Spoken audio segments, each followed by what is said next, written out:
एक रात जब मैं नशे में धुत होके छोड़ जाने वाले की बेवफाई पर रो रहा था, तब मुझे एक लड़की का मैसेज आया। लिखा था कि मैं आपसे बात करना चाहती हूँ। मैंने मैसेज इग्नोर कर दिया क्योंकि मुझे रूटीन में ऐसे मैसेजेस आते रहते थे। मेरा सोशल मीडिया अकाउंट हकीकत में मबनी दर्द पर लिखी दास्तानों से भरा हुआ था, जिसकी वजह से बहुत सारे लोगों के दिलों में मेरे लिए हमदर्दी थी और वो लोग मुझे मैसेजेस करते रहते थे।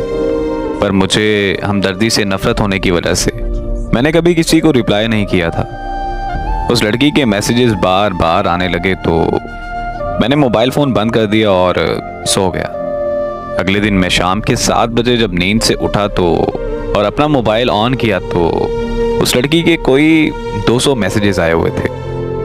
मुझे बहुत गुस्सा आया। मैंने उसे कॉल मिला दी। उसके कॉल अटेंड करते ही मैंने उसकी खूब इंसल्ट की और कॉल बंद करके उसे ब्लॉक कर दिया।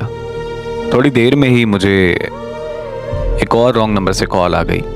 मैंने अटेंड की तो एक लड़की ने मुझे भाई बोलते हुए कहा कि मैं नूर की बहन बात कर रही हूँ। मैंने उससे पूछा कि कौन नूर? वो कहने लगी कि वही नूर जिसने सोशल मीडिया पे आपकी स्टोरी पढ़कर पिछले 7 दिनों से कुछ नहीं खाया। वही नूर जो पिछले 7 दिनों से लगातार रोई जा रही है। वही नूर जो पिछले 7 दिनों से सोई नहीं। वही नूर जिसकी कुछ देर पहले आपने इंसल्ट की है। मैंने इतना सुनते ही कॉल बंद कर दी और वो नंबर भी ब्लॉक कर दिया।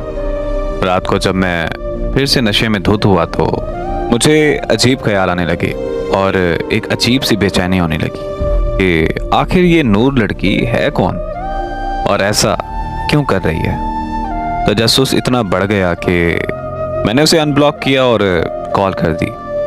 कॉल उसकी बहन ने अटेंड की। मेरे हेलो करते ही मुझे कहने लगी कि अगर नूर को कुछ हुआ तो मैं तुम्हें छोड़ूंगी नहीं। मैंने भी उससे गुस्से में बात करते हुए पूछा कि आखिर मैंने ऐसा क्या किया है जो तुम मुझसे ऐसे बात कर रही हो। तो वो रोते हुए कहने लगी कि नूर को पता नहीं क्या हो गया है, उसे बिल्कुल होश नहीं आ रहा। हम सब उसे अस्पताल लेकर आए हुए हैं। मैंने जब अस्पताल का एड्रेस पूछा तो अस्पताल मेरे घर से 6 घंटे की ड्राइव पर था। मैंने एक दोस्त को कॉल की कि हमें इस्लामाबाद जाना है। मेरा दोस्त आ गया और हम रात के 2 बजे इस्लामाबाद के लिए निकल पड़े। हम सुबह के 8 बजे इस्लामाबाद के अस्पताल पहुंच गए। वहां पहुंचते ही मेरी मुलाकात नूर की बहन से हुई। उसने बताया कि नूर को 104 पर बुखार है और उसे अभी तक होश नहीं आ रहा। फिर उसकी बहन ने जो मुझे नूर के बारे में बताया वो सुनकर तो मैं अपने होशो हवास खो बैठा था। आखिर ऐसा कैसे मुमकिन हो सकता है? नूर की बहन ने मुझे बताया कि हमारे वालिदैन एक रोड एक्सीडेंट में मारे गए थे। नूर को उनकी मौत का सदमा बहुत गहरा लगा।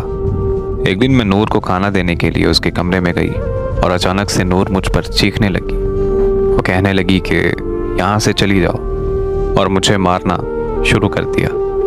मैं और मेरे मामू नूर को अस्पताल ले गए। वहाँ जाकर पता चला कि नूर एक दिमागी मर्ज में मुब्तला है। ये एक ऐसा मर्ज है जिससे इंसानी सोच, एहसासात और मुतासिर होते हैं। पर हमें लगा कि बस ये माँ बाप की मौत का सदमा है और कुछ ही दिनों में नूर बिल्कुल ठीक हो जाएगी। तो हम नूर को घर वापस ले आए, लेकिन नूर की हालत दिन ब दिन बिगड़ने लगी। उसकी हालत इतनी ख़राब हो गई कि नूर खुदकुशी करने की कोशिशें करने लगी। हम नूर को फ़ौरन माहिर नफ्सियात के पास ले गए। उन्होंने बताया कि दीगर अमराज की तरह इस मर्ज़ का इलाज भी अद्वियात और थेरेपी से किया जा सकता है, पर बिना इलाज के नूर की हालत दिन ब दिन ख़राब होती जाएगी। अगर मज़ीद देर हो गई तो नूर को पागल खाने भी भेजना पड़ सकता है। तो हमने फ़ौरन नूर का ट्रीटमेंट शुरू करवा दिया। 2 साल के मुश्किल तरीन वक्त के बाद नूर बिल्कुल ठीक होकर खुशहाल ज़िंदगी गुजारने लगी। नूर ने बहुत सारे नावल भी लिखे हैं और शेर व शायरी का शौक़ भी रखती है। पर जब से नूर ने आपकी कहानी पढ़ी है, पर तब से उसको इस दिमागी मर्ज का दोबारा अटैक आने लगा है। नूर की बहन की बात मुकम्मल होते ही मुझे खबर मिली कि नूर को होश आ गया है और उसकी बहन नूर की तरफ भाग गई। मैं भी उसके पास जाना चाहता था, पर मेरे दोस्त ने मुझे रोक लिया।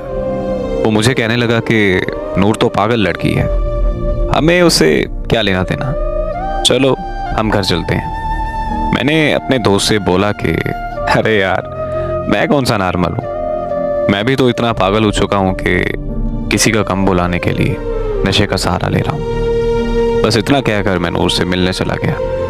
नूर मुझे देखते ही उठकर बैठ गई। उसकी खुशी की कोई इंतहा ही नहीं थी। जिंदगी में पहली बार मैंने खुद की वजह से किसी के चेहरे पर खुशी देखी थी, और उसके चेहरे पर खुशी देखकर जो मुझे सुकून महसूस हो रहा था, वो सुकून मैंने पहले कभी महसूस नहीं किया था। मैं नूर के करीब जाकर बैठ गया और उससे उसका हाल चाल पूछने लगा, तो वो मुझे कहने लगी कि आपके आने से सब कुछ ठीक हो गया है। फिर हमने बहुत सी बातें की और कुछ देर बाद मैंने नूर से कहा कि अब मेरे जाने का वक्त हो गया है। नूर ने जब ये सुना तो पता नहीं उसकी हंसी अचानक से कहाँ चली गई। उसके हाथ पांव कांपने लगे और आंखें नम हो गईं। मैंने नूर की हालत देखते हुए अपने दोस्त को कॉल की और उसे कहा कि तुम चले जाओ, मैं बाद में आ जाऊँगा। इतना सुनते ही नूर के चेहरे पर मुस्कुराहट फिर से वापस आ गई। मैं और नूर 2 दिन तक अस्पताल में रहे। वो 2 दिन मेरी ज़िंदगी के सबसे खूबसूरत दिन थे। हमने एक साथ जीने मरने की कस्में भी खाई थीं। 2 दिन बाद नूर को अस्पताल से छुट्टी मिल गई और हम दोनों अपने अपने घर चले गए। फिर हमारी फ़ोन पर दिन रात बातें होने लगी और ऐसे ही 1 साल गुजर गया। वो ज़हनी तौर पर बिल्कुल ठीक हो चुकी थी और मैं भी नशा मुकम्मल तौर पर छोड़ चुका था। यहाँ तक कि हमारी शादी के लिए हमारी फैमिलीज़ भी रजामंद हो चुकी थी। ज़िंदगी में सब अच्छा चल रहा था कि अचानक एक खबर ने मेरी दुनिया हिला कर रख दी। मुझे पता चला कि नूर की बहन की मौत हो गई। ये खबर मिलते ही मैं नूर के घर पहुंच गया। वहां पहुंचकर पता चला कि नूर की बहन ने प्यार में धोखा खाने के बाद खुदकुशी कर ली और नूर को फिर से वही दिमागी मर्ज का अटैक आया। नूर को अस्पताल में फिर से एडमिट कर दिया गया। वहाँ नूर के दिमाग की शरीयान फटने से नूर को ब्रेन हेमरेज हो गया और 6 दिन बाद नूर की भी मौत हो गई।